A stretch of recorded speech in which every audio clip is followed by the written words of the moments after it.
La guerre avec l'Iran semble sur le point de franchir un nouveau cap. Le président Trump, il y a tout juste quelques heures, moins de 2 heures même, a publié sur Truth Social que chaque fois que l'Iran tue un soldat américain, il paiera ce meurtre plusieurs fois. Cette directive a été transmise au secrétaire à la Défense, Pete Hegseth, au chef d'état-major interarmé, Daniel Davis, ainsi qu'à tous les responsables militaires. Quant au président Trump, eh bien, on ne sait pas encore exactement ce qu'il compte faire. Cela fait 9 jours d'affilée que nous menons des frappes.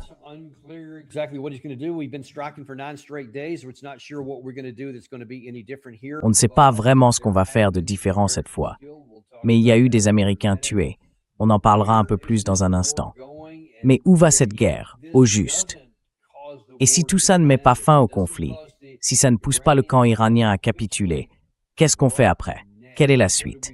Aujourd'hui, on retrouve Robert Barnes, avocat constitutionnaliste du cabinet Barnes Law, vivobarneslaw.locals.com. Je crois que c'est son Substack, non? C'est bien ton Substack? J'ai un doute. Ah oui, je viens tout juste d'ouvrir un nouveau Substack. Donc ça, c'est fait. Et pour toutes les grandes affaires publiques, les controverses et la conférence à venir, tout ça se trouve sur 1776lawcent.com.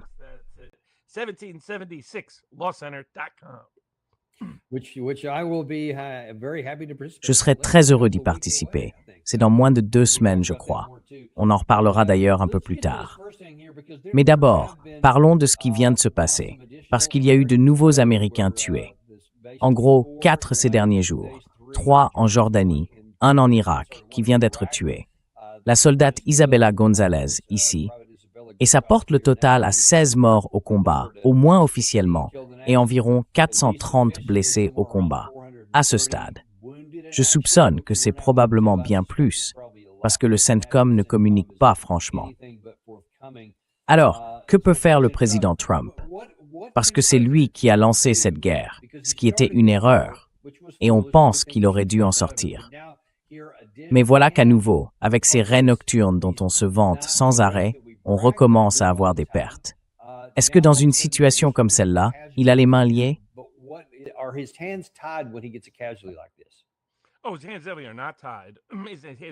Oh, ses mains ne sont absolument pas liées. En général, ses mains ne sont pas liées. Il n'y avait aucune raison de revenir là-dessus. Aucune raison de rompre le cessez-le-feu initial du 8 avril. Et aucune raison d'entrer dans cette guerre, dès le départ. La raison pour laquelle il est entré en guerre, la raison pour laquelle il a violé l'accord de cessez-le-feu initial, celui qui aurait permis de rouvrir le détroit dès le début du mois d'avril, la raison pour laquelle il a enfreint le protocole d'accord pendant sa courte existence.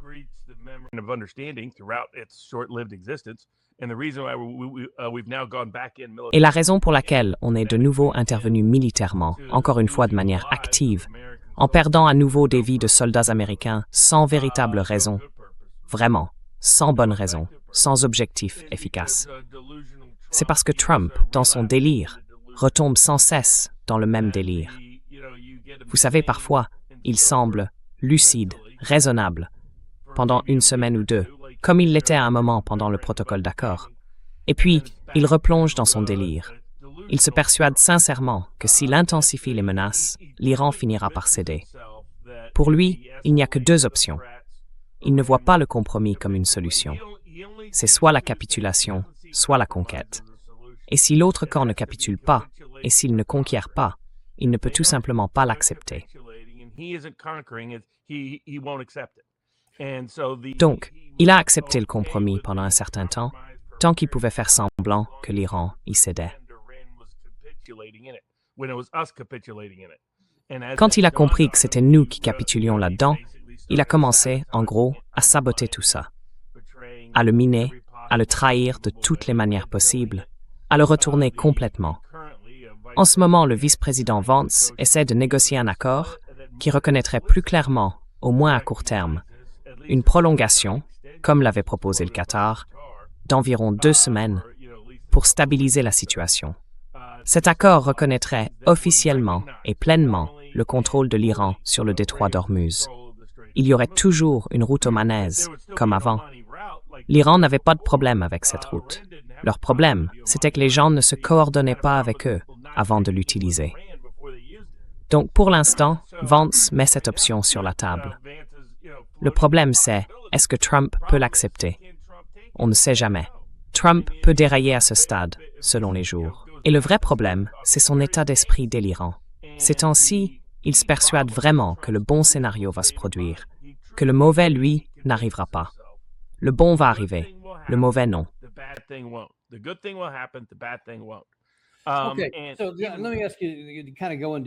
Alors, laissez-moi vous demander d'entrer un peu plus dans le détail à ce sujet. Le 17 juin, quand il a signé le protocole d'accord, plus tard dans la journée, il a tenu une conférence de presse où il a répondu à toutes les questions qu'on lui posait. Et en fait, il a vraiment répondu à plusieurs d'entre elles d'ailleurs. Gary et moi, on s'est regardés en se disant « Waouh, il a été honnête là-dessus ». 2 choses qu'il a dites ce jour-là nous ont vraiment marqués. La première, c'est quand il a expliqué que la réserve stratégique de pétrole était tombée à environ 4 semaines.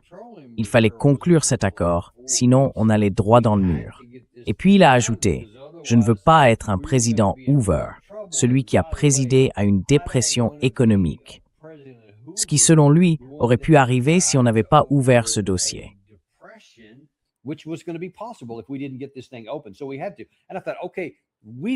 Donc on a dû le faire. Et je me suis dit, bon, on le dit depuis un moment. Je crois même que toi et moi, on a déjà parlé du potentiel financier si on ne l'avait pas fait, ce protocole d'accord, et on s'est dit, parfait, enfin il le reconnaît. Mais ensuite, on a refait la chronologie. 7 jours plus tard, le 24 juin, c'est là que la nouvelle tombe. L'ONU et Oman doivent ouvrir le corridor sud et ils vont commencer à laisser passer le trafic.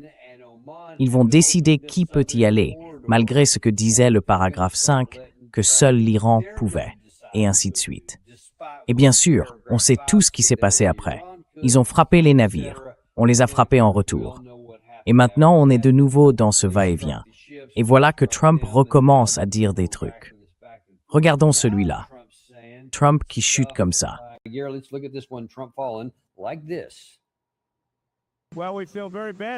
Eh bien, nous sommes vraiment désolés. Mais vous savez, ces gens formidables, ces grands patriotes, sont là-bas en train de se battre pour qu'à l'Iran ne puisse pas avoir d'armes nucléaires. L'Iran a été très très durement touché. Ils ont tout perdu, presque sur le plan militaire. Ils n'ont presque plus rien. Que voulez-vous dire par « ils ont tout perdu militairement et il ne leur reste plus rien ». Dans ce cas, il n'y aurait pas eu de protocole d'accord. Il y aurait simplement eu une demande de cessez-le-feu inconditionnel ou de reddition inconditionnelle, comme il l'avait dit plus tôt pendant la guerre. Pouvez-vous nous expliquer, du mieux que vous pouvez reconstituer, le Trump du 17 juin et le Trump d'hier?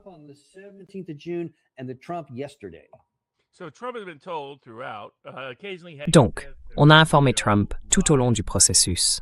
De temps en temps, Exdorf et Rubio lui mentent ou le trompent, et c'est pareil avec Ratcliffe, qui l'a entraîné sur la piste de la Chine pendant l'élection, par exemple. Mais Vance, lui, a réussi à percer à travers tout ça. Disons-le comme ça, Vance lui a répété à plusieurs reprises que les informations qu'il diffusait étaient inexactes et fausses. D'ailleurs, à l'été 2025. C'est maintenant publié dans le livre Regime Change, écrit par des journalistes du New York Times et d'Axios. Il lui disait déjà de ne pas utiliser l'expression « programme nucléaire anéanti », parce que ce n'était probablement pas exact. Donc, il le lui a dit du début à la fin. Ils continuent toujours d'avoir des armes, ils ont encore des drones, et ils continuent d'en fabriquer. On ne peut pas les atteindre. Il n'y a rien qu'on puisse faire, militairement, pour ouvrir le détroit. C'est la réalité. Et ce qui va se passer, c'est que certains jours, quand Trump décidera que c'est la bonne voie, les jours où il est mentalement lucide, il acceptera ça, comme il l'a fait pendant une bonne partie de la période où il a signé le protocole d'accord à Versailles. Il a reconnu que le risque économique était grave, le risque énergétique aussi. Le risque géopolitique, lui, ne cessait de croître et de s'accélérer, alors que les États du Golfe repensaient leurs relations avec les États-Unis à un niveau vraiment, vraiment fondamental, et que l'Iran devenait une puissance régionale, tandis que la Russie et la Chine sortaient de cette guerre plus fortes, pas plus faibles. Mais ensuite, ce qui se passe, c'est que quand il reçoit assez de critiques du camp des généraux de Fox, et Lindsey Graham n'est plus là, donc au moins il n'a plus cette personne qui le flatte sans arrêt, eh bien, tant que des gens comme Graham, comme Hannity et d'autres étaient dans les parages, il finissait par se convaincre que non, en fait, il n'avait pas besoin de faire ça. Qu'en revenant à une approche plus militaire, les bonnes choses arriveraient, et les mauvaises, non.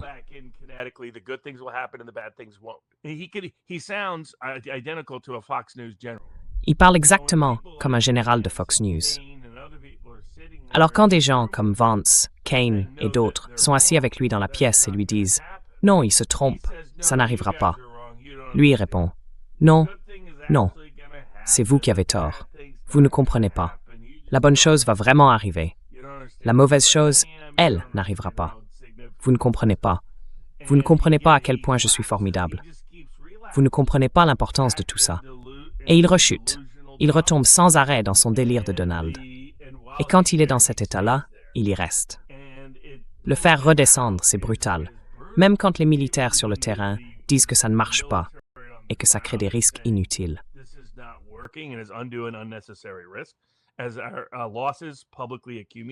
Alors que nos pertes s'accumulent publiquement, on a probablement plus de blessés, surtout des blessés, que ce qui a été reconnu. Le CENTCOM a implicitement admis aujourd'hui qu'il n'avait pas été transparent ni totalement honnête à ce sujet pour des raisons de sécurité opérationnelle. Je sais que des gens comme vous, Larry Johnson et d'autres l'avaient déjà souligné et on vous répondait « Non, non, ils sont légalement obligés de le divulguer ». En réalité, il y a des excuses, des failles, et ils s'en servent. Malheureusement, je pense que quand les vrais chiffres sortiront, on dépassera le millier de blessés dans ce conflit, et il y aura plus de morts que ce qui a été rendu public, surtout si on inclut les personnes qui ne portent pas d'uniforme militaire officiel. Il y a beaucoup de gens au Moyen-Orient qui sont encore, techniquement, des contractants privés ou qui ne dépendent pas directement d'une branche militaire, mais qui participent à ces opérations. C'est donc une guerre totalement inutile, une guerre contre-productive.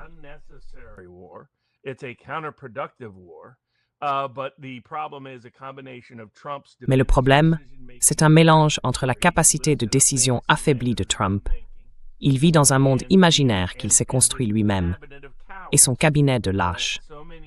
Beaucoup d'entre eux, comme Hegsdorf, ne le contredisent pas et font même semblant d'adhérer à son délire.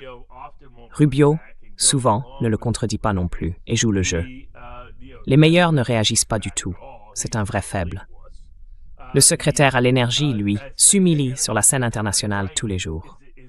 C'est un homme qui, à l'origine, avait une solide réputation publique dans le secteur de l'énergie, respecté et reconnu dans ce milieu. Et maintenant, il doit sortir chaque jour pour répéter « Non, non, le détroit est ouvert ».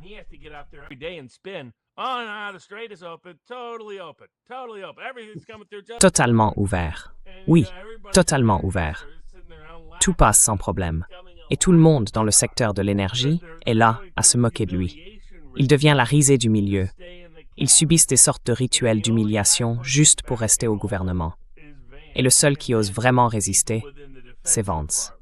Ensuite, il y a quelques personnes au sein du ministère de la Défense, le sous-secrétaire à la Défense, Elbridge Colby, et son adjoint. Tous les autres sont partis. Gabbard, parti. Fox, parti. Kent, parti. Michael Anton, parti. Il y avait d'autres personnes, Jeremy Carl et d'autres, qui devaient arriver, mais non. Certains n'ont même pas été autorisés à entrer, d'autres ont été écartés à la dernière minute. Donc au final, il ne reste que des lâches, à part Vance et Colby.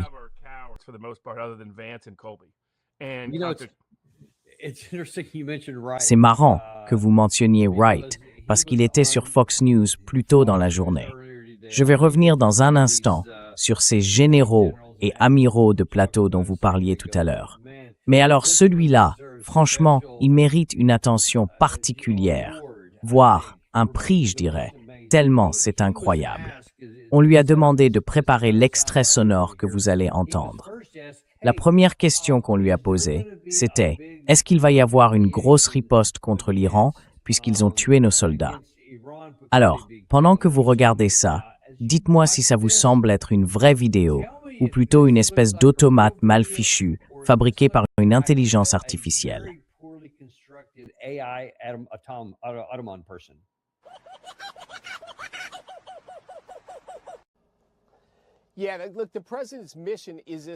Oui, écoutez, la mission du président est essentielle pour la paix au Moyen-Orient et pour la paix dans le monde. Son objectif, c'est d'empêcher l'Iran d'obtenir l'arme nucléaire et de réduire sa capacité à terroriser ses voisins, le monde et le commerce international. Donc oui, cette mission continuera jusqu'à ce qu'elle soit accomplie. Mais je vous le demande, prévoit-il des représailles pour la mort de ces militaires américains? C'est tragique de perdre des vies américaines, mais cette mission permettra d'en sauver d'innombrables à l'avenir. Sa priorité, c'est d'affaiblir la capacité de l'Iran à semer la terreur dans le monde, à prendre en otage le commerce mondial comme ils le font en ce moment, et d'empêcher l'Iran d'obtenir l'arme nucléaire. Cela, ça ne change pas.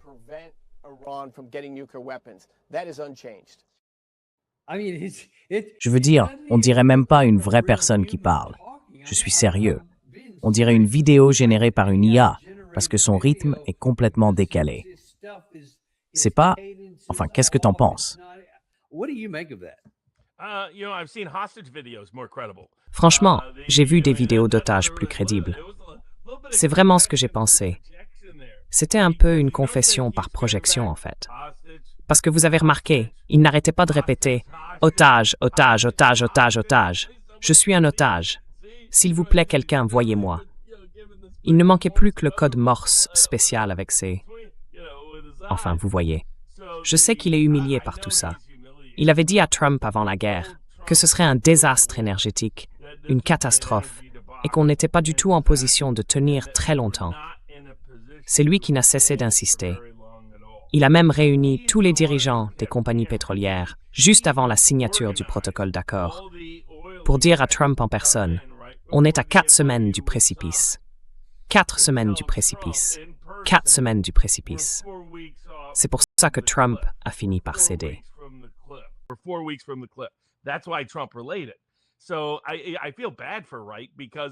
Je me sens un peu désolé pour Wright, parce que je sais qu'en coulisses, il a défendu exactement l'inverse de ce qu'il est obligé de justifier aujourd'hui. Et je ne pense pas que ce soit un hasard si tout tourne autour du mot « otage ». Ça le ronge. Souvenez-vous, au tout début de la guerre, c'est lui qu'on avait laissé de côté.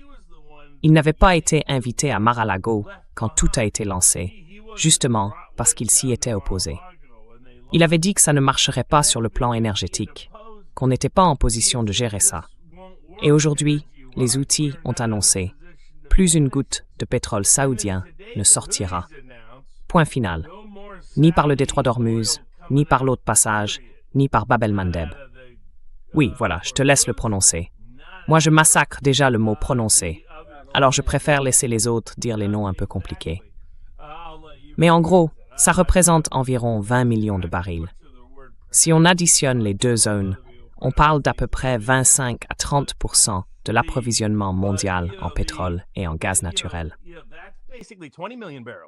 Or 20%, because you include both, you get about 25 to 30% of the world's oil and natural gas supply.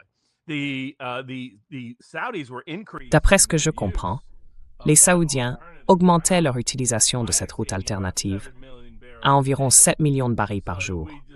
Donc, on est passé de 13 millions de barils hors ligne à 20 millions hors ligne. Dans un endroit comme celui-là, ils peuvent manipuler le marché sur le papier autant qu'ils veulent. Mais si on regarde les marges de raffinage, là on voit le vrai prix, celui du port et celui à la pompe, pour le diesel, le kérosène et l'essence. Et ce que ça montre clairement, parce qu'on a une énorme soi-disant marge de raffinage, c'est que quand on décompose un baril de pétrole en essence, en distillat, en diesel et en kérosène. Cet écart de prix ne devrait pas être aussi grand. That price differential shouldn't be that big.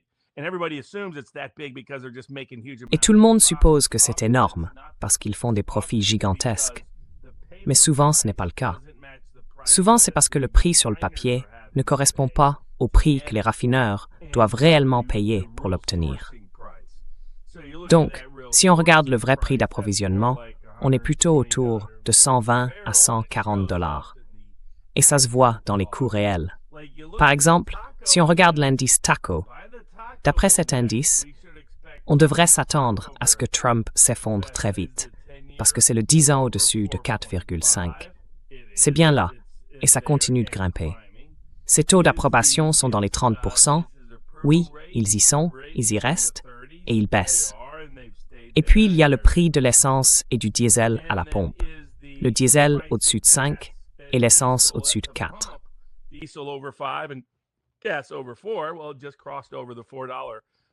Eh bien, on vient tout juste de dépasser la moyenne des 4 $ aux États-Unis et le diesel a déjà franchi la barre des 5 $. Et le diesel, évidemment, entre dans tout, le transport, l'agriculture. C'est donc, en général, un coût majeur, un coût de base, qui finit par se répercuter ailleurs. Mais certains disent, attention, si ça ne se répercute pas sur les prix chez Walmart ou Costco, c'est encore plus inquiétant. Parce que ça veut dire qu'il y a une destruction de la demande. Si ces entreprises ne peuvent pas augmenter leurs prix et qu'elles doivent absorber ces coûts, c'est uniquement parce que les gens vont tellement mal sur le plan économique qu'ils n'ont plus les moyens d'acheter.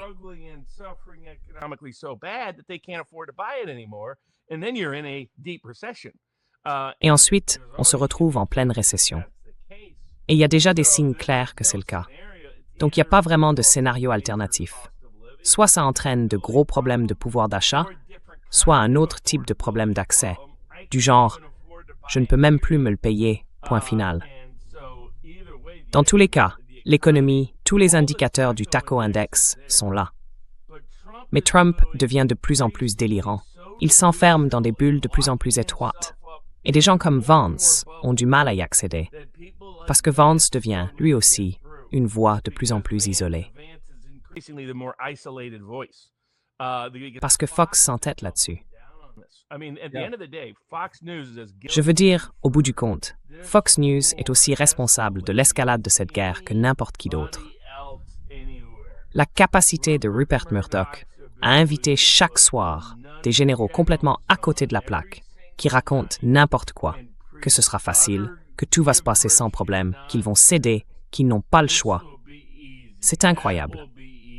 Trump ne peut plus faire marche arrière. Et franchement, ils ont eu plus d'influence que le lobby pro-israélien au cours des 3 derniers mois.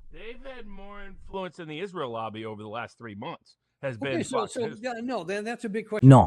Alors là, c'est une grande question que tu poses. Eh bien, j'ai fait une émission, je crois que c'était vendredi, où j'ai simplement dit « Écoutez, j'avais 5 extraits sonores, venant soit de généraux, soit de personnes à la retraite, Mike Pompeo, ancien secrétaire d'État, tout ça en un seul après-midi. Et chacun d'eux disait exactement ce qu'on pouvait prévoir. La guerre va continuer, on va forcément gagner, il faut juste y retourner et finir le travail, ce genre de discours. Pourquoi Rupert Murdoch veut-il pousser l'administration sur une voie qui va nuire à l'Amérique et au final lui nuire à lui aussi? Quelle est leur motivation?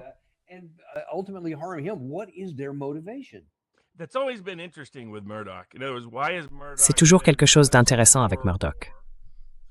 Pourquoi Murdoch a-t-il toujours été aussi obsédé par la guerre tout au long de sa carrière? Enfin, c'est un Australien, pas un Américain. Pourquoi ça le touche autant? Pourquoi il s'y est autant investi? Parce qu'il s'est complètement engagé là-dedans.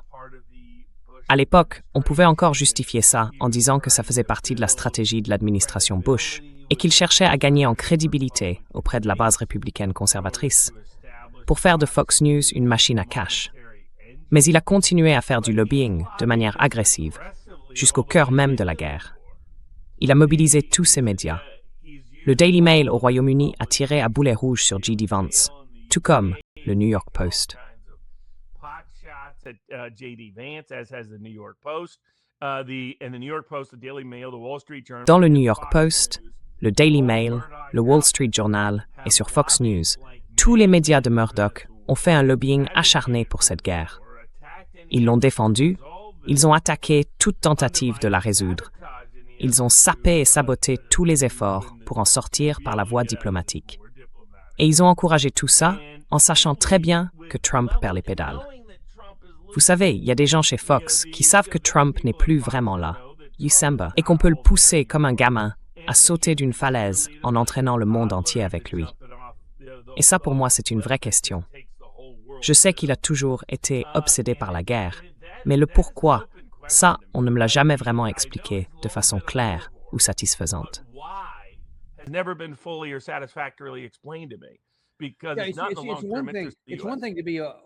C'est une chose d'être un va-t-en-guerre, parce qu'on se fait une idée tordue qu'on peut accomplir quelque chose ici. Mais quand on voit des preuves évidentes que ça échoue lamentablement et que ça risque vraiment de nuire à tout le monde, là, c'est là que je ne comprends plus. Parce qu'il doit bien en être conscient. Si le président Trump montre des signes de déclin cognitif, Rupert Murdoch, lui, ça n'a pas l'air d'être le cas.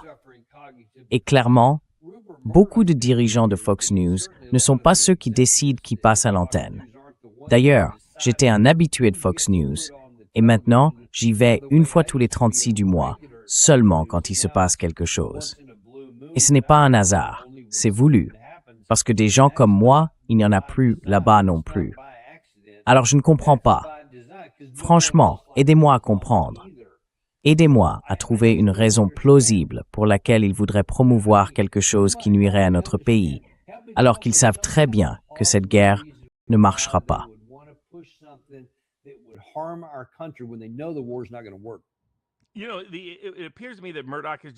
Tu sais, j'ai l'impression que Murdoch fait simplement partie de cette élite oligarchique occidentale qui partage les mêmes valeurs et la même vision du monde. Et comme c'est aussi un va-t-en-guerre acharné contre la Russie, il a un énorme biais russophobe et il a soutenu la guerre en Ukraine du début à la fin. C'est lui, en quelque sorte, qui a rendu Lindsey Graham connu du grand public. Ce n'est pas comme si tous les autres médias se battaient pour l'inviter. C'était surtout Fox, plus que quiconque, depuis plus de 20 ans. Et il a fait ça avec qui? Tu vois, Tucker a pu rester un moment, mais il a fini par être écarté à cause de ses positions anti-guerre, à mesure qu'il devenait un véritable défenseur de la paix. À ce moment-là, ça entrait en conflit avec le désir de Murdoch, sa soif d'argent, parce que Tucker était sa vache à lait chez Fox. Mais si on regarde bien, tout ça remonte loin.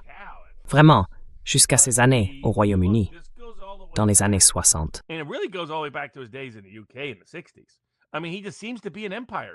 Je veux dire, c'est clair qu'il est vraiment un homme d'empire. Il croit profondément à l'idée d'empire. Il cherche à utiliser son propre empire financier et médiatique pour promouvoir un empire occidental, américano-britannique, à l'échelle mondiale. Et il y est complètement attaché, presque fusionné avec cette idée. Et puis il a toujours défendu cette ligne. Il n'a jamais, à aucun moment, recruté quelqu'un qui aurait pu exprimer le moindre scepticisme vis-à-vis de la guerre, sur une période un peu longue. Il a fini par se séparer du juge Napolitano, en partie pour cette raison. Il l'avait fait venir à l'origine pour attirer les libertariens vers la marque Fox News. Je pense aussi que quand Ailes était encore là, il y avait une forme d'équilibre. Ailes n'était pas aussi profondément engagé. C'était surtout un promoteur de guerre. Mais il n'en faisait pas une obsession comme Rupert. Maintenant qu'elle n'est plus là, il n'y a plus de contrepoids. Ce qu'on voit sur Fox News, c'est le Murdoch pur et dur, l'amoureux de l'Empire. Et au final, c'est ça qui va détruire l'Empire qu'il essaie de promouvoir.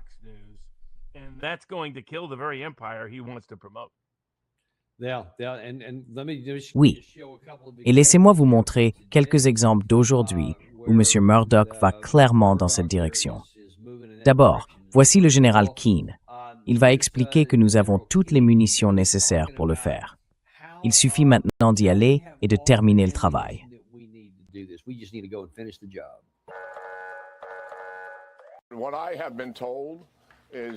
Ce qu'on m'a dit, c'est que pendant cette période, évidemment, ces 90 jours où nous avons mené un effort diplomatique, Nous avons retrouvé une pleine capacité opérationnelle, et les Israéliens aussi.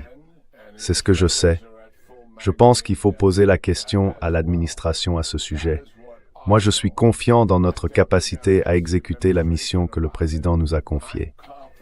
Et si je dis ça, c'est parce que nous sommes entièrement prêts à reprendre des opérations de combat majeures. Ce serait environ 2 semaines, avec un ensemble d'objectifs différents de ceux que nous poursuivons actuellement, en coordination avec les Israéliens. Et si nous sommes prêts à faire ça, avec des cibles bien plus nombreuses et complexes que celles que nous gérons dans le détroit d'Ormuz, alors je pense que nous sommes dans une très bonne position.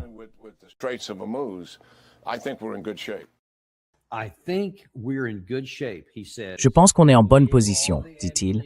On a toutes les munitions qu'il faut, dit-il encore, et Israël est prêt à revenir. Et comme ça, on accomplira enfin la mission fixée par le président Trump. Il n'a jamais précisé quelle mission, parce que Trump a littéralement changé d'avis sur tout et n'importe quoi. Mais bon, peu importe, non? Tant qu'on y retourne, qu'on tire sur des gens et qu'on fait tout exploser, j'imagine qu'il est content. Mais ça, Robert, ça ne finira pas bien.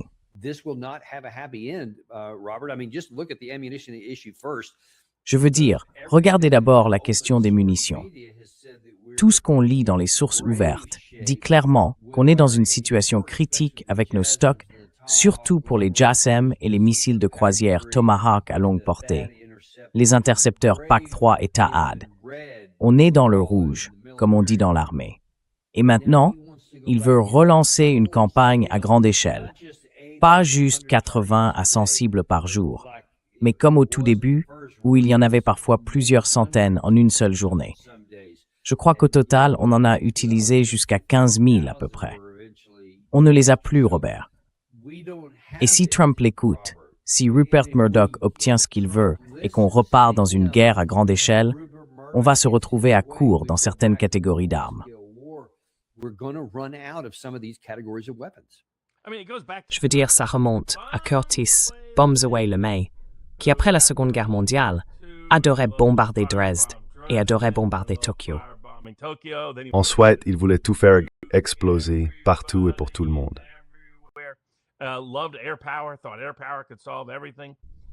Il adorait la puissance aérienne. Il pensait que l'aviation pouvait tout résoudre. À l'époque, on avait une bien meilleure chaîne d'approvisionnement pour soutenir notre production militaire qu'aujourd'hui. C'était avant que le complexe militaro-industriel ne prenne vraiment le contrôle. Eisenhower avait mis en garde contre ça en 1961, mais depuis, on a franchi un tout autre cap. Aujourd'hui, on n'est plus capable de reconstituer rapidement nos stocks de munitions. Donc Keane ment tout simplement à ce sujet. On le sent presque dans sa voix hésitante. Il sait qu'il ment.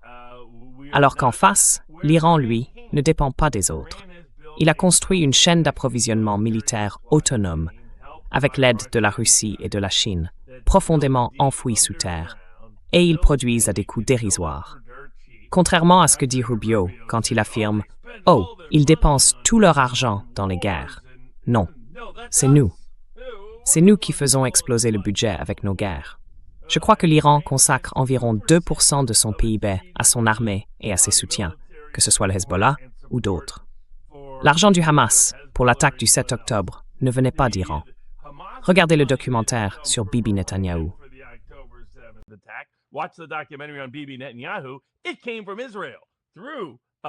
Ça venait d'Israël, en passant par le Qatar. Mais ce n'est pas parce que le Qatar le faisait de son plein gré. C'est Israël qui leur demandait de le faire, dans le cadre de son grand plan pour diviser la cause palestinienne entre la Cisjordanie et Gaza, à la fois sur le plan géographique et géopolitique, entre le Hamas et le Fatah. Et puis ça s'est retourné contre eux. Quelle surprise, n'est-ce pas? Comme pour toutes nos autres politiques, s'allier avec des coupeurs de tête et des organisations terroristes, c'est toujours, sans exception, retourné contre nous. L'Iran, lui, n'est pas une menace pour ses voisins. L'Iran n'a jamais envahi ses voisins. L'Iran n'a attaqué un voisin que lorsqu'il a été attaqué, et seulement après avoir été attaqué. and after being attacked. Otherwise, during this entire Islamic Republic of Sinon, pendant toute la période de la République islamique d'Iran, en réalité, c'est l'un des pays du Moyen-Orient qui a le moins souvent initié des conflits. Mais on fait comme si c'était le contraire, en projetant sur l'Iran ce que nous, ou Israël, avons souvent fait. Vous savez, Hussein n'avait aucune intention d'envahir l'Iran de lui-même. C'est nous qui l'y avons poussé, avec d'autres pays, les pays du Golfe, et même l'Union soviétique à l'époque, pour les attaquer, parce que tout le monde voyait alors le régime islamique iranien comme une menace. Ce que les gens n'ont jamais compris pourtant, c'est que le peuple iranien, lui, n'a jamais considéré son propre gouvernement, la République islamique, comme une menace.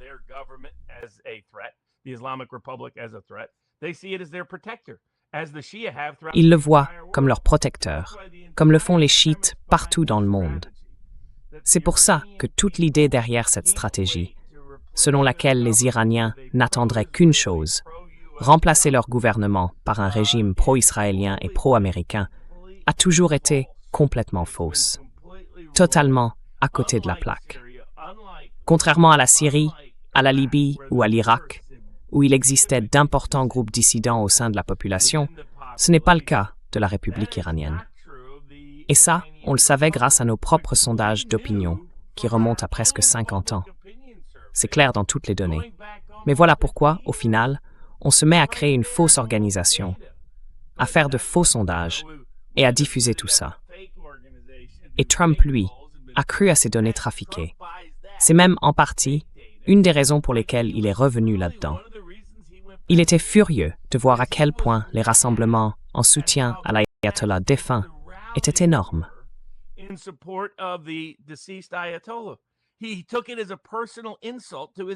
Il l'a pris comme une insulte personnelle à son ego. Je veux dire, c'est là qu'en est sa logique. Sa logique, c'est quelque chose qui sort tout droit d'une tragédie shakespearienne ou d'une vieille tragédie grecque, les vraies, pas celles que Christopher Nolan a massacrées au cinéma, les originales.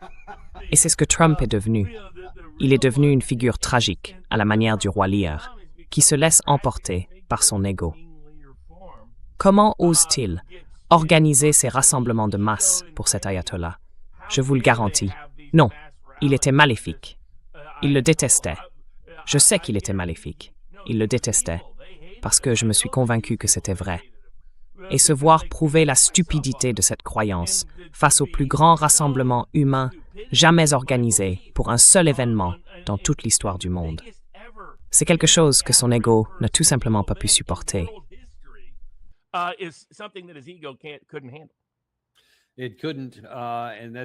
Non, c'était pas possible. Et on va voir où tout ça va mener. Je voudrais vous montrer un autre général à la retraite, quelqu'un qu'on n'a pas souvent invité ici, le général Spalding. C'est intéressant, non seulement parce qu'il dit en gros « oui, continuons la guerre », mais surtout parce qu'il semble poser les bases d'un nouveau conflit sans fin.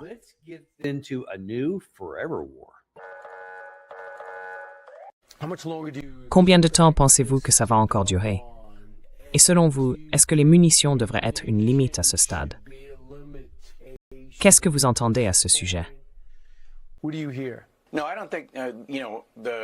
Non, je ne pense pas, vous savez, que le Pentagone ait mal fait son travail pour reconstituer les stocks de munitions. Je ne crois pas que ce soit un problème, pas du tout. Mais je m'attends à ce qu'on reste là-bas longtemps. Vous savez, les opérations Northern et Southern Watch ont duré presque 20 ans, je crois. Et je pense que ça va être un peu la même chose. On va devoir rester sur place. Ces gens-là ne vont pas changer de comportement. C'est à nous de nous adapter. Et je pense qu'il va falloir que les États du Golfe, ainsi que ceux qui dépendent du pétrole venant de ces États, participent au financement de tout ça.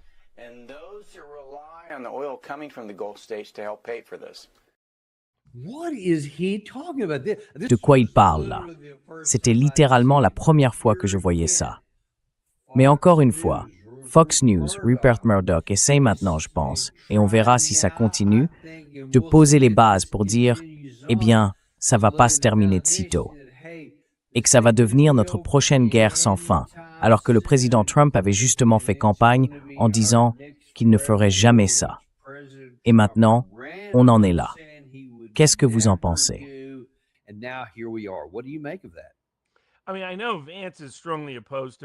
Je veux dire, je sais que Vance y est fermement opposé et qu'il est aussi farouchement contre l'envoi de troupes au sol, quelle qu'en soit la forme. Il est surtout opposé à tout ce qui pourrait durer indéfiniment. Et là, Trump oscille entre plusieurs peurs. Parfois, c'est la peur de ressembler à Barack Obama et de donner de l'argent à l'Iran. Parfois, c'est la peur de ressembler à Jimmy Carter, avec des otages capturés, des soldats filmés ou des pertes montrées en vidéo. Une autre humiliation, en somme, qui le pousse à réagir. Vous savez, l'Iran a maintenant son équipe de psychologues qui l'aident à comprendre comment gérer Trump. Et l'une des choses qu'ils ont comprises, c'est qu'il a aujourd'hui une peur profonde de l'humiliation. Ce n'était pas le cas avant, mais maintenant, c'est devenu une obsession.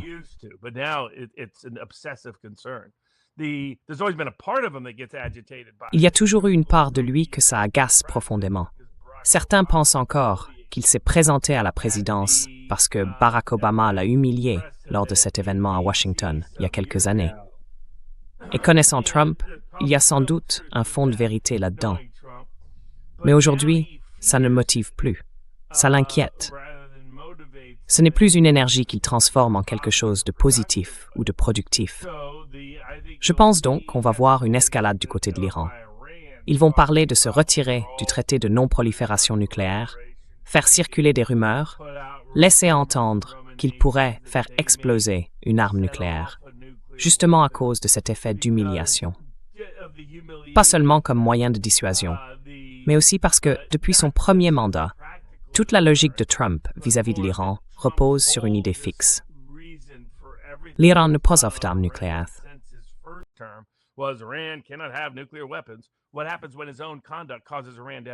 Que se passera-t-il si son propre comportement conduit l'Iran à se doter de l'arme nucléaire? C'est tout simplement humiliant, à un certain niveau. C'est une véritable perte de crédibilité pour Trump. Voilà une partie des inquiétudes qui existent, en plus de l'économie et des élections de mi-mandat. Mais en face, et c'est pour ça que je pense que quand les gens parlent d'envoyer des troupes au sol, eh bien, comme Larry et toi l'avez souligné, logistiquement, c'est quasiment impossible. Vance a dit clairement qu'il n'y avait aucune chance qu'on déploie des troupes au sol, ni sur les îles, ni en Iran. Il ne voit pas ça comme une option réellement envisagée par Trump. C'est une idée que Trump fait circuler, parce qu'il pense encore que ça peut servir de levier. Il se persuade que l'Iran est sur le point de céder.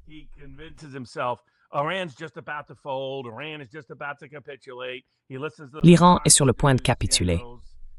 Il écoute les généraux de Fox News. Selon eux, ils sont à bout de force. Si je menace de faire ça, je parie qu'ils vont vraiment céder. Il s'est convaincu que la théorie du fou fonctionne, alors qu'elle ne fonctionne plus du tout. Si les gens pensent que vous êtes vraiment fou, ils doivent aussi penser que vous ne l'êtes pas complètement. Parce que si vous l'êtes vraiment, alors ils vous placent dans un ensemble de scénarios aléatoires, comme dans une partie de poker avec la théorie des jeux. Et là, tout à coup, ça devient contre-productif. Parce qu'ils peuvent aller encore plus loin dans l'escalade, justement parce qu'ils pensent que vous êtes vraiment fou. Donc ça ne marche pas. Vance le sait. L'armée le sait. Les diplomates de carrière au département d'État et ailleurs le savent. Les agents du renseignement de carrière le savent aussi.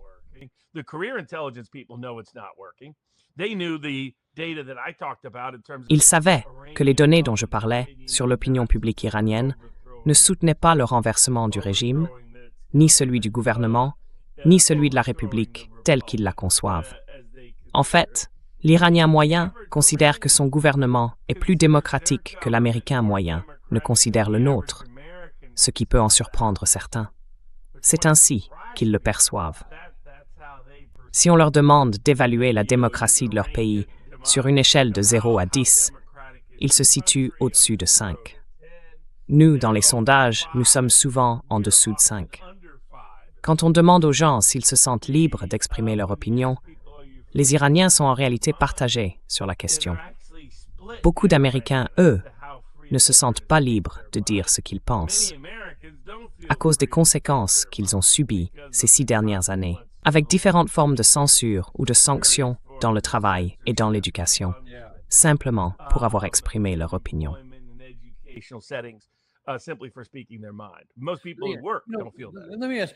La plupart des gens qui travaillent ne ressentent pas ça.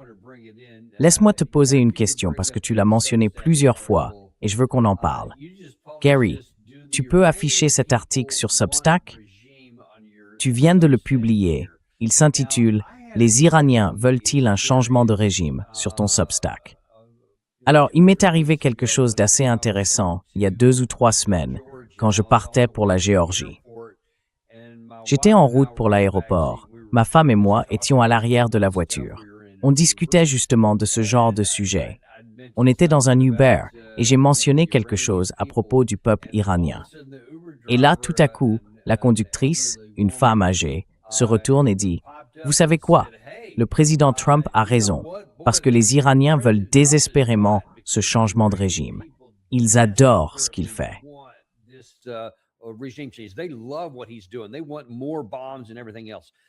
Ils veulent plus de bombes et tout le reste. Et évidemment, j'en ai vu quelques-uns de ces mouvements-là. Pahlavi en était le principal porte-drapeau. Mais moi, j'ai toujours pensé, d'abord, on pouvait le voir clairement, parce que les gens se sont rassemblés autour de l'ayatollah une fois que tout ça était terminé. Et il y avait une théorie selon laquelle, quel que soit le différend à l'origine, parce que j'ai parlé à quelqu'un qui avait participé à la manifestation de janvier, celle qui a presque déclenché tout ça, ce mois-là. Et cette personne m'a dit qu'une grande partie venait d'un mécontentement légitime envers le gouvernement sur des questions financières, entre autres. Mais c'était une manifestation, pas une tentative de renverser le pouvoir. Et ensuite, quand on les a vus se rassembler, la vraie question c'est, est-ce que cet élan, ce réflexe d'unité nationale, a fait disparaître tout ça? Ou bien est-ce que c'était exagéré depuis le début? Qu'est-ce que vous avez découvert?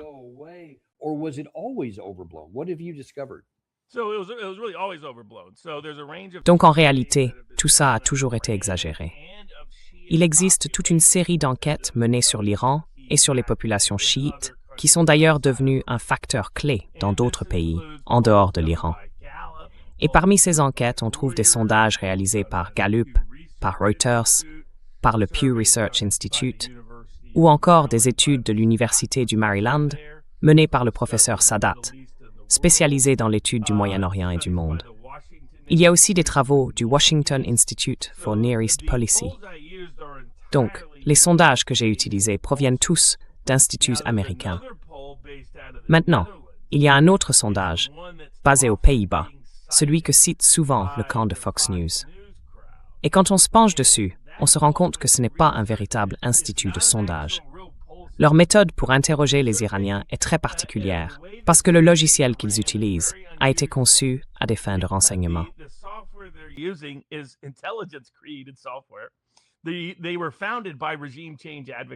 Ils ont été créés par des partisans du changement de régime. Ils sont financés par des partisans du changement de régime. Et ils sont relayés par des partisans du changement de régime. Ils n'ont absolument aucun antécédent de réussite dans les sondages, nulle part dans le monde, que ce soit pour prédire des élections ou quoi que ce soit d'autre. D'autres, en revanche, Gallup, Reuters, le Pew Research Center, l'Institut de Washington pour la politique au Proche-Orient ou encore l'Université du Maryland, ont mené de nombreuses enquêtes. Ils ont sondé l'Iran, mais aussi les populations chiites à travers le Moyen-Orient. Et ce qu'on constate, c'est un point commun. La République islamique d'Iran bénéficie depuis sa fondation en 1979 d'un soutien profond et enthousiaste parmi les chiites pratiquants, où qu'ils se trouvent dans le monde.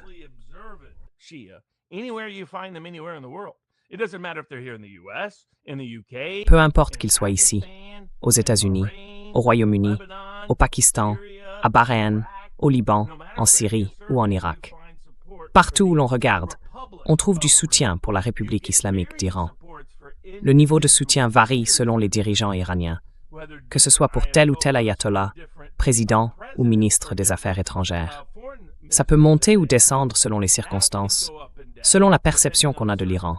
Est-ce qu'il soutient ou non le Hezbollah? Est-ce qu'il soutient ou non la cause palestinienne? Et ainsi de suite. Mais ce qu'on constate, c'est qu'à l'intérieur même de l'Iran, la position reste très cohérente. Ils considèrent que le gouvernement chiite protège les chiites dans un monde dominé par les sunnites.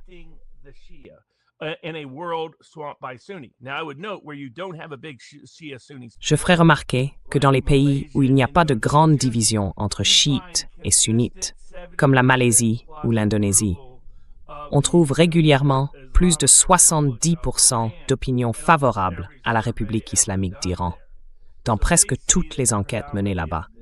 Donc ils l'aperçoivent surtout comme un régime islamique. Les chiites, eux, la voient plutôt comme un protectorat chiite. C'est pour ça qu'elle est très populaire au Pakistan, à Bahreïn, au Liban, en Syrie, en Irak, dans tous ces pays où le soutien est très fort. Du coup, il ne serait pas étonnant de voir une participation massive aux funérailles de l'ayatollah assassiné et de sa petite-fille. Les gens sous-estiment l'impact de cette fillette de 4 ans dans ce tout petit cercueil.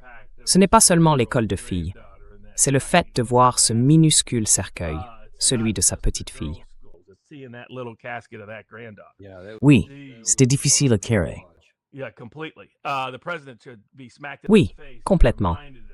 Le président devrait recevoir une claque et qu'on lui rappelle ça, surtout quand il se lance dans ses leçons de morale sur ces sujets. Et puis à l'intérieur de l'Iran, c'est exactement ce que disait la personne à qui vous avez parlé. Les gens sont mécontents de la façon dont la République a géré leur économie. Ils ont des niveaux d'approbation différents selon les dirigeants, comme aux États-Unis, au Royaume-Uni ou en Allemagne. Mais je ferai quand même remarquer une chose. Les sondages d'opinion de la République iranienne n'ont jamais été aussi mauvais à propos d'un dirigeant iranien que ceux qu'on voit en ce moment en Allemagne, en France ou au Royaume-Uni. Juste pour souligner ce point, ils n'ont jamais dépassé les 80%. Tu es né pour t'impliquer. Et quand on creuse un peu, on découvre qu'à n'importe quel moment, le pic de ceux qui veulent changer de gouvernement tourne autour de 20%. En ce moment, à cause de tout ce qui s'est passé, c'est tombé très bas, autour de 4 ou 5%. Ce sont les dissidents les plus déterminés, ceux qui restent encore dans le pays. Il faut aussi dire qu'un bon nombre de ces dissidents, au fil du temps, ont quitté l'Iran depuis les années 1980. Donc une partie de cette population dissidente ne vit plus en Iran. Et ça aussi c'est trompeur, parce que les Iraniens qui vivent à l'étranger, surtout en Occident, sont en grande majorité des chiites peu ou pas pratiquants. Et c'est ce qui fausse la perception. En Iran, plus de 95% de la population est chiite pratiquante.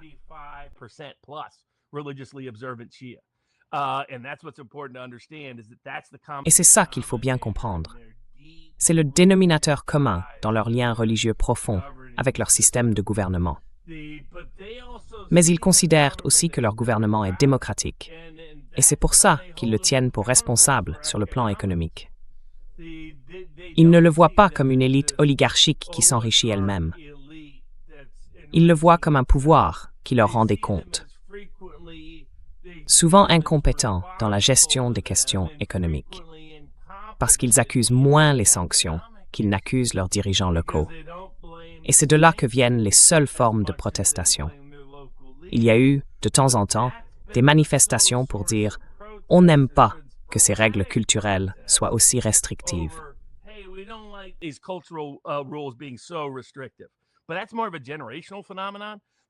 Mais ça, c'est plutôt un phénomène générationnel. La génération des Zoomers, celle des Millennials, ne veut pas être associée aux Boomers. C'est la même chose qu'on observe un peu partout en Occident, et aussi ici, aux États-Unis. Mais ce qu'on oublie souvent, c'est que le gouvernement iranien, depuis environ 5 ans, a assoupli l'application de ces règles. Il ne s'agit plus du tchador complet, seulement du hijab. Et dans la plupart des cas, ce n'est même plus vraiment appliqué. Il y a donc tout un ensemble de règles qui ne sont plus strictement imposées. Cela dit, il faut noter qu'un tiers de la population reste très attaché à ces principes. Un tiers profondément fondamentaliste qui veut que ces règles soient appliquées de manière stricte.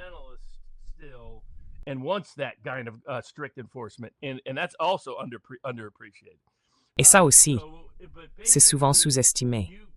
En gros, il n'y a jamais eu plus de 20% de la population qui voulait renverser son gouvernement. Aujourd'hui, on est dans les très faibles chiffres, à peine quelques pourcents. Tout le monde est mécontent de l'économie et voudrait qu'elle aille mieux. Mais ça, c'est le cas de presque toutes les populations, un peu partout dans le monde en ce moment. Ils n'ont jamais voulu que leur gouvernement soit renversé. Ils s'y sont toujours opposés. Et comme le soutien à un changement complet du système politique avait atteint un pic de 20% il y a plus de 10 ans, il n'a cessé de baisser depuis. La conclusion logique, c'est qu'ils voient ce qui s'est passé en Syrie, en Irak, en Libye.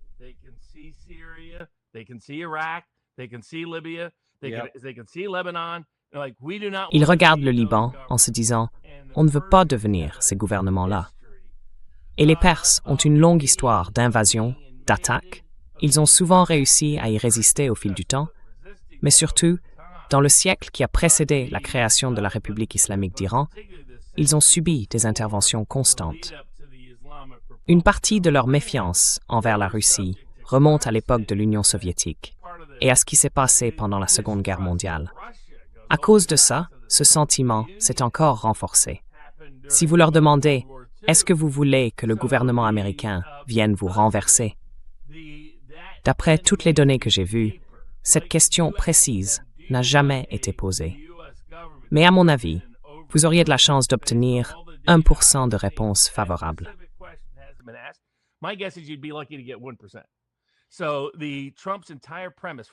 Donc, tout le fondement de cette guerre, selon Trump, est complètement faux depuis le premier jour. En réalité, il ne fait que renforcer les mêmes éléments qui motivent et rassemblent le peuple iranien autour de la République islamique actuelle. Les Iraniens se rangent derrière leur gouvernement parce qu'ils ne veulent surtout pas d'un renversement violent du régime qui plongerait le pays dans le chaos. Et encore moins si ce renversement est encouragé ou soutenu par Israël et les États-Unis, dont les gouvernements sont perçus très négativement en Iran depuis bien avant la Révolution. Cela remonte à la période de 1953 à 1979, quand les États-Unis et le Royaume-Uni ont été accusés d'avoir renversé le gouvernement démocratique iranien pour installer le Shah.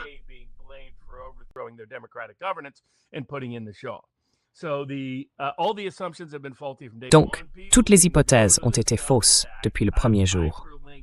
Les gens peuvent aller sur mon Substack. J'y ai mis tous les liens vers les données des sondages. Ce sont toutes des sources américaines, pas autre chose. Les chercheurs de l'Université du Maryland, eux, se sont spécialisés dans la manière de formuler correctement ces questions pour le public iranien. Et leurs résultats ont été cohérents et prédictifs dans de nombreux pays du Moyen-Orient, ainsi qu'aux États-Unis. Ils mènent de vraies enquêtes, pas comme ce faux groupe Gammon que certains continuent de citer comme s'il était légitime, alors qu'il est littéralement financé par le National Endowment for Democracy, ce qui, franchement, devrait faire sonner toutes les alarmes, et qui, en plus, n'a jamais réussi un seul sondage fiable, nulle part dans le monde.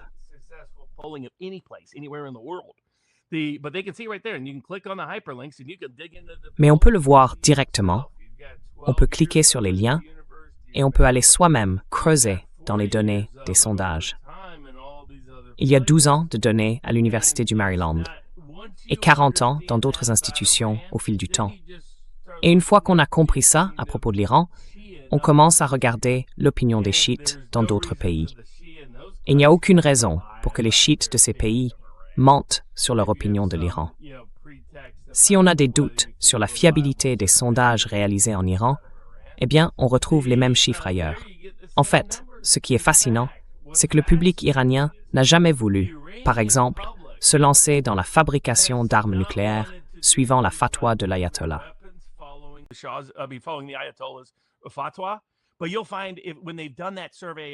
Mais vous verrez, quand on regarde les enquêtes menées auprès des chiites au Liban, en Irak, à Bahreïn ou au Pakistan, on constate qu'ils disent « Non, l'Iran devrait développer l'arme nucléaire ». Il pense que ce serait un moyen de dissuasion important pour protéger les chiites dans le monde entier. Donc je soupçonne que c'est dans cette direction que les chiites en Iran évoluent depuis la guerre. Mais ça vous donne une idée de l'ampleur de leur sympathie et de leur soutien. Pour eux, c'est leur protectorat. Ce n'est pas la version absurde et millénariste qu'on entend parfois chez certains évangéliques de droite aux États-Unis, qui prétendent que l'Iran aurait une vision agressive, prophétique, cherchant à provoquer la fin du monde pour des raisons religieuses. Ce n'est pas du tout le cas, si on étudie vraiment ce que les ayatollahs ont dit. Ce sont des nazis religieux, avait dit Lindsey Graham de son vivant. Je ne sais pas si vous avez vu ça. Oui, c'est comme s'ils n'étaient pas ceux qui faisaient ça. Si tu vas dans certaines églises sionistes chrétiennes aux États-Unis, c'est là que tu entends ce genre de bêtises. Écoute Huckabee, et tu verras. C'est là que tu entends ces absurdités. On va provoquer l'enlèvement, frère. On va le faire revenir. Les gens devraient vraiment étudier ce que tout ce discours sioniste chrétien veut dire. En gros, ça veut dire que tous les Juifs doivent mourir, juste pour info. Alors si quelqu'un pense que les Israéliens sont vraiment des sionistes chrétiens, je veux dire, qui se demandent s'ils ont compris quelle est la fin prophétique de cette vision dispensationaliste pour eux, c'est « il faut que tu meures pour que Jésus puisse revenir ». Tu aiderais à rendre ça possible, toi. Franchement, c'est de la folie pure et simple.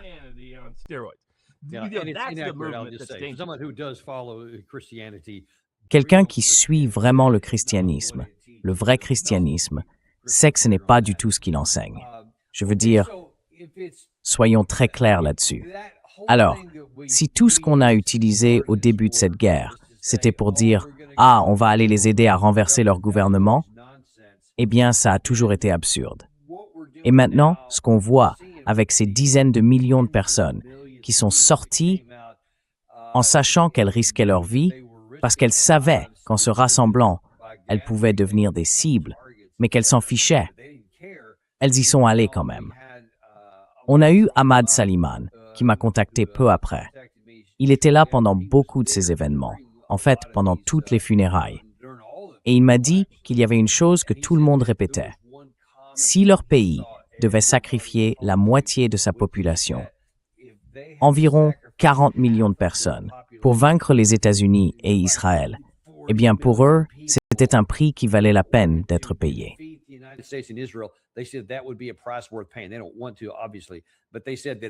Évidemment, ils ne veulent pas. Mais ils ont dit qu'ils étaient absolument déterminés à ne jamais céder sur quoi que ce soit. Donc, pour moi, ça veut dire, avec les preuves concrètes qu'on a et les éléments militaires que vous avez déjà mentionnés, qu'il n'existe aucun scénario, vraiment aucun, où une force militaire ou même une usure militaire des États-Unis pourrait faire assez de mal à l'Iran pour qu'il finisse par dire « D'accord, très bien, on fera ce que vous voulez ». Je ne vois même pas ça comme une possibilité, même théorique. Et vous?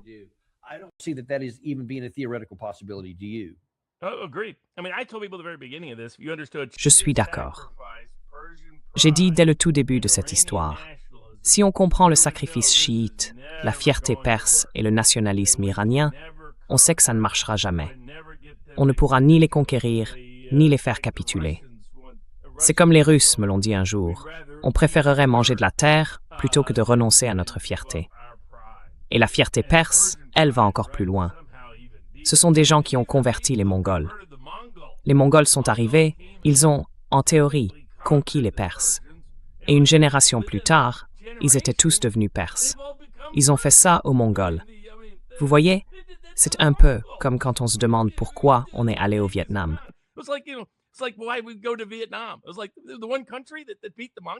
C'était comme le seul pays qui avait battu les Mongols 2 fois. Et c'est celui-là qu'on décide d'envahir. C'est de la folie pure, puissance 10. Et puis, on parle d'une religion chiite fondée sur le sacrifice. Le sacrifice, c'est son cœur, sa base. C'est le sacrifice et le martyr. Donc voilà pourquoi l'ayatollah a été brillant. Il s'est dit, je reste ici, qu'ils viennent me chercher. J'ai un cancer, je vais mourir. Et là, je peux mourir comme l'un des plus grands martyrs de l'histoire de ma nation. Alors, quand on combine la fierté perse et le sens du sacrifice chiite, on savait bien qu'il n'allait jamais abandonner. Et Trump, lui, est complètement dans le déni. Il se convainc lui-même dans sa propre logique. Trump convinces himself that in his mindset.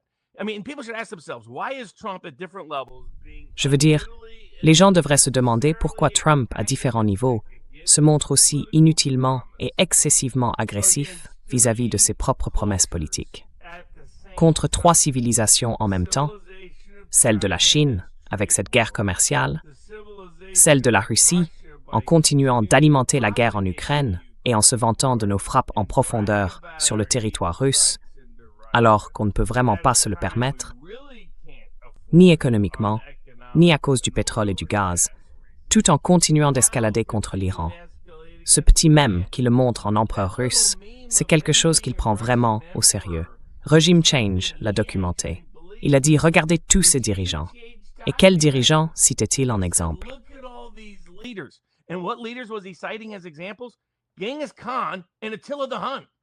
Genghis Khan et Attila le Hun. Il n'a même pas pris la peine d'imprimer quoi que ce soit. Il a juste dit « Regardez tout le pouvoir qu'ils avaient. Moi, j'en ai encore plus qu'eux. » Il se voyait comme un empereur, de Caracas à Téhéran, de Pékin à Moscou. Et quand on adopte cet état d'esprit, on s'attaque délibérément aux civilisations les plus puissantes du monde. Les Russes, les Chinois et les Perses sont les 3 civilisations qui ont résisté le plus longtemps à toutes les attaques de l'histoire. Si vous voulez savoir, ne vous engagez jamais dans une guerre terrestre avec la Russie. Ne tentez pas de bluffer les Chinois et ne cherchez pas à conquérir les Perses. Et Trump, lui, essaye de faire les 3 à la fois. Il n'y a pas de meilleure preuve que ça, franchement.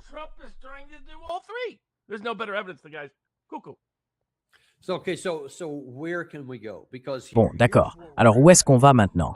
Parce que voilà où on en est aujourd'hui. Je pense que vous venez de présenter un argument très convaincant. Il n'y aura pas de victoire militaire. Point final. Peu importe tout ce qu'on y mettra. Jack Keane obtient tout ce qu'il demande. Le général Kellogg, le général Spalding, peu importe. Ils ont tout ce qu'ils veulent. Rupert Murdoch obtient ce qu'il veut. Mais on va finir par manquer de munitions. C'est dans les infos en ce moment. Je crois que le CS6 a publié quelque chose il y a quelques jours qui expliquait combien de temps il faudrait pour remplacer tout ça. Un missile SM-3, c'est 64 mois. Même un Patriot, apparemment, c'est un peu moins, peut-être 2 ans.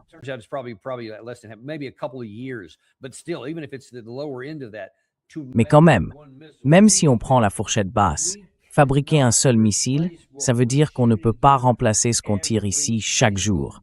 Et ça fait des semaines que ça dure. Si on continue comme ça, on va littéralement tomber à court dans 40 jours pour les éléments essentiels. Et là, on fera quoi? Je ne sais pas. On leur jettera des pierres? Personne ne sait ce qu'on fera, mais on ne les battra jamais comme ça. Maintenant, le Bab el-Mandeb serait fermé. Le détroit d'Ormuz, lui, est clairement bloqué. Plus rien ne circule, juste quelques gouttes qui en sortent. Et le manque de pétrole vient s'ajouter au reste. L'hélium, les engrais, le soufre, tous les autres dérivés qui sont aussi bloqués là-bas. Alors où est-ce qu'on va si le président Trump continue à vouloir tout régler par la voie militaire?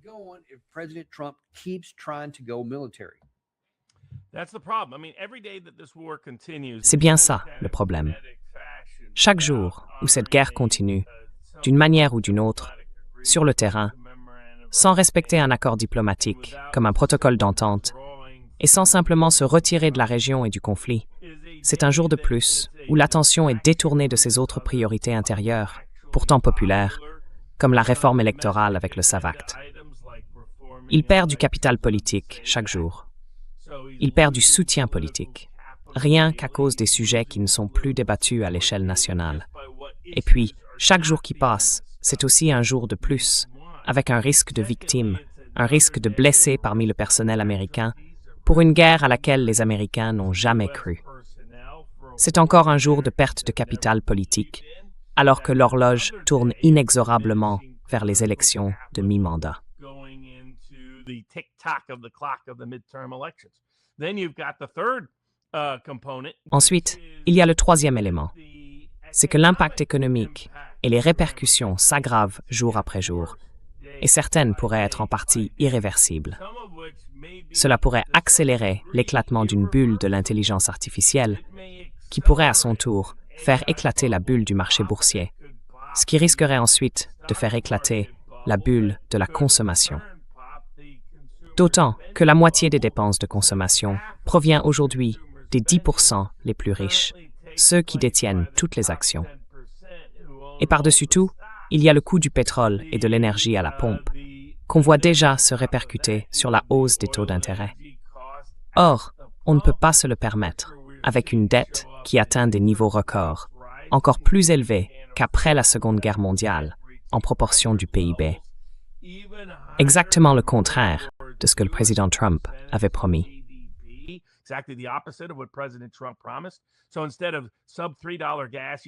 Alors, au lieu d'un carburant à moins de $3, vous payez plus de $4. Au lieu d'un diesel à moins de $4, c'est plus de $5. Au lieu de taux d'intérêt abordables, on a les taux les plus élevés depuis la crise financière mondiale. Au lieu de réduire la dette, on se retrouve avec une dette qui dévore le budget en permanence. Et tout ça dans un contexte économique et politique déjà hostile, déjà défavorable. Et maintenant, on n'est plus qu'à quelques mois des élections générales de novembre. Alors que se passe-t-il si c'est une défaite totale à la Chambre, une défaite totale au Sénat? Eh bien, qu'est-ce que ça veut dire? Ça veut dire qu'il faut enquêter sur toutes les accusations de corruption. Ça veut dire des enquêtes de destitution à l'appel. Et qu'est-ce qui va le protéger d'une condamnation au Sénat, alors que tant de républicains, prêts à jouer les Brutus, n'attendent qu'une chose, lui planter un couteau dans le dos, de toute façon? Ensuite, il sera à deux doigts de devenir le premier président de l'histoire à être chassé de la Maison-Blanche. C'est le risque qu'il prend, chaque jour où il laisse cette situation continuer.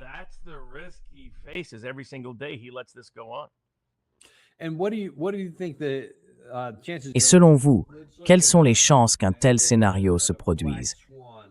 Disons, un événement imprévisible, un vrai signe noir. Qui peut vraiment dire quelles sont les probabilités réelles? Vous y avez fait allusion plus tôt dans cette émission. J'en ai entendu parler de plusieurs sources différentes, pas seulement une ou deux. Il semblerait qu'il soit possible que l'Iran ait été poussé à fabriquer une arme nucléaire. Et un jour, on pourrait être stupéfait d'apprendre qu'une explosion nucléaire a eu lieu quelque part au milieu du désert iranien, et qu'il déclare, comme l'ont fait les Nord-Coréens à une époque, « Nous sommes désormais une puissance nucléaire ». Et à partir de là, tout serait radicalement bouleversé. Il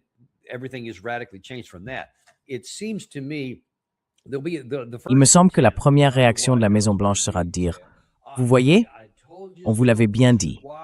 C'est pour ça qu'on faisait tout ça depuis le début. » Mais je pense qu'il y aura quand même beaucoup de gens pour répondre. Non, non. D'après vos propres évaluations, il n'y avait pas de programme d'armes nucléaires. Tulsi Gabbard, en 2025 et 2026, ils n'avaient toujours pas lancé ce programme. Et maintenant, ils y ont été contraints. Et du coup, ce qu'on était censé préserver, empêcher, c'est vous qui l'avez provoqué. Est-ce qu'il y a la moindre chance que même dans cette situation, le Congrès et le Sénat puissent envisager une procédure de destitution contre lui?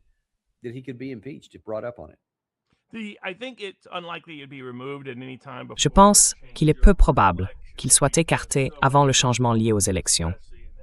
Parce que beaucoup de républicains, surtout à la Chambre, dépendent encore du degré de popularité de Trump auprès de l'électorat républicain pour mobiliser les votes et sauver autant de sièges que possible.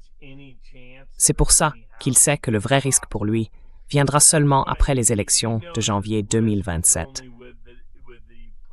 Avec la nouvelle Chambre des représentants et le nouveau Sénat. C'est à ce moment-là que le danger devient réel pour lui. D'ici là, il a donc une certaine marge de manœuvre.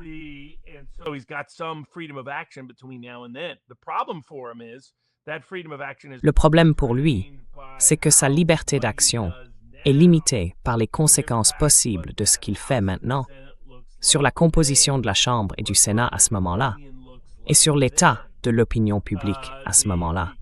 Parce que, en réalité, c'est la combinaison de sa position dans l'opinion publique en janvier 2027 et de la nature de la Chambre et du Sénat, de leur équilibre partisan, qui va déterminer à quel point leurs enquêtes paraissent crédibles, à quel point elles seront approfondies, complètes et détaillées, et à quel point la perspective d'une mise en accusation et d'une destitution devient probable.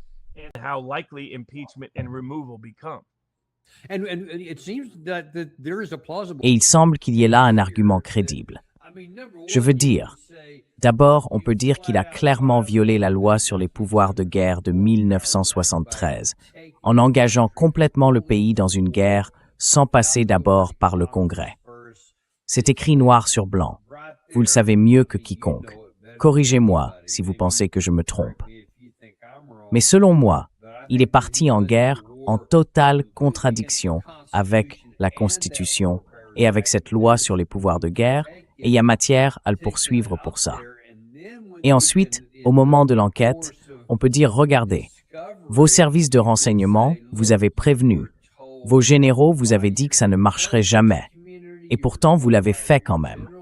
Franchement, ça ressemble à un crime grave et à un délit passible de destitution.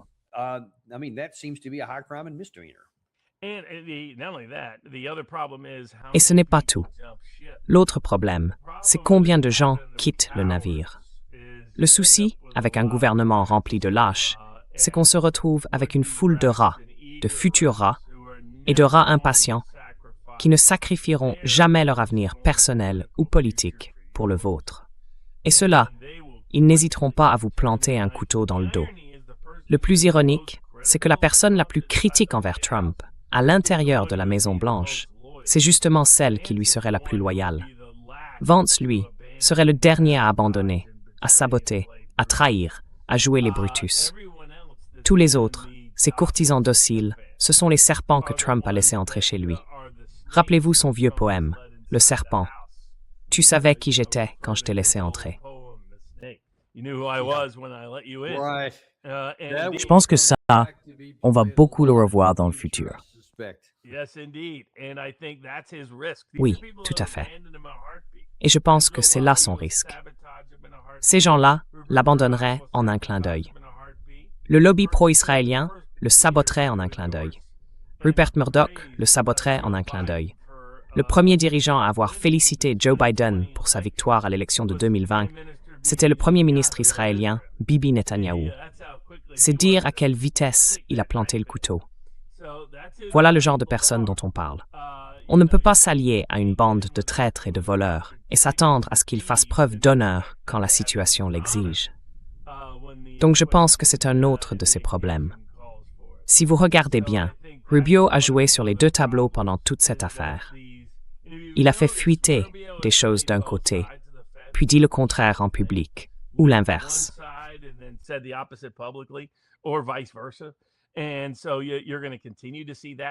Et donc, vous allez continuer à voir cette manœuvre se poursuivre de la même façon. Ils ont complètement saboté sa chance de contester l'élection de 2020 en prétendant que ça avait un lien avec la Chine et le Venezuela, alors que ça n'avait rien à voir avec ce qui s'est passé en 2020. Ce qui s'est passé, c'était du bourrage d'urne à l'ancienne, à la vieille méthode que les bons démocrates savent très bien faire. J'ai grandi avec certains d'entre eux qui m'ont expliqué comment ça fonctionnait, mais ils ont même saboté cette partie de son programme politique intérieur, tout ça pour leur cause de guerre. Et il y a des scandales de corruption partout.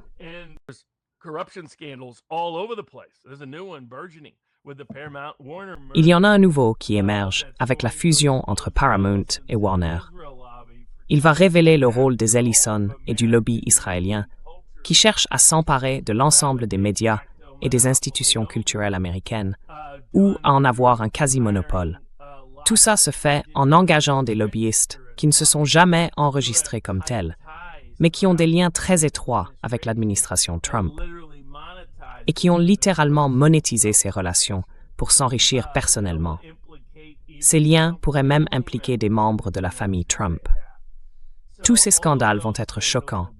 Et plus la guerre dure, plus le risque que le monde entier les découvre rapidement augmente, parce que ça accroît la probabilité qu'ils perdent largement à la Chambre et au Sénat, ce qui, à son tour, ouvre la voie à des procédures de destitution et d'enquête.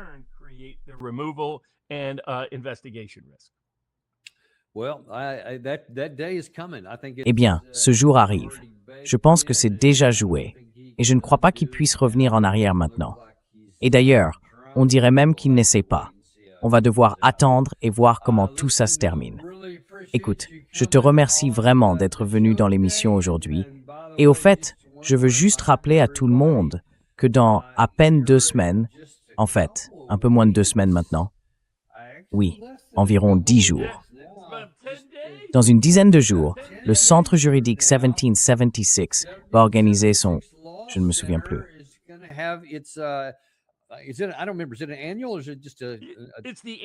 C'est un événement annuel, oui, mais cette fois, c'est une édition spéciale pour le quart de millénaire de la conférence sur la fondation américaine. Elle aura lieu les 1er et 2 août à Chattanooga, dans le Tennessee. Il ne reste que très peu de billets, donc si vous voulez en avoir, dépêchez-vous. Rendez-vous sur 1776lawcenter.com. 2 jours complets avec plus d'une douzaine d'invités, dont l'incontournable Daniel Davis. Il y aura aussi Larry Johnson, Alexander Makouros, qui vient tout droit de Londres, Alex Christoforou, qui arrive de Chypre, Jim Webb sera là, Joe Kent va essayer de venir, et Chase Hughes parlera de la manière de se défendre et de désamorcer une opération psychologique de la CIA. Il vient d'ailleurs de passer chez Joe Rogan.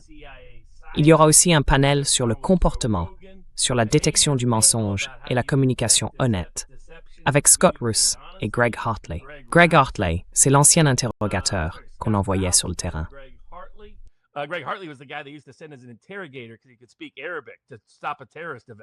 Il pouvait parler arabe pour empêcher un attentat terroriste quelque part dans le monde.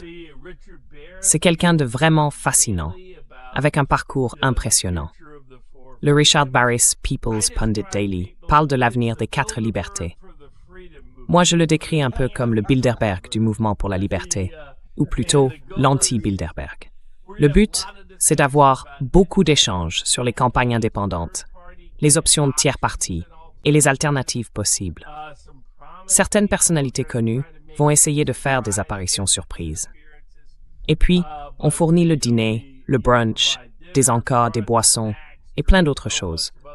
On va même essayer de proposer un dessert spécial, façon 1776, pour tout le monde. Donc, vous pouvez simplement aller sur le site 1776lawcenter.com. Et si vous voulez réserver un billet, faites-le dès aujourd'hui. Ce sera un événement à la fois amusant et exceptionnel.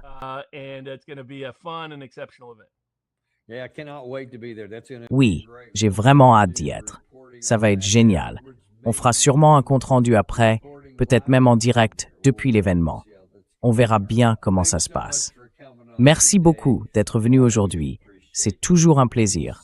On se retrouve la prochaine fois et on se retrouve aussi, vous tous, dans le prochain épisode du Daniel Davis Deep Dive.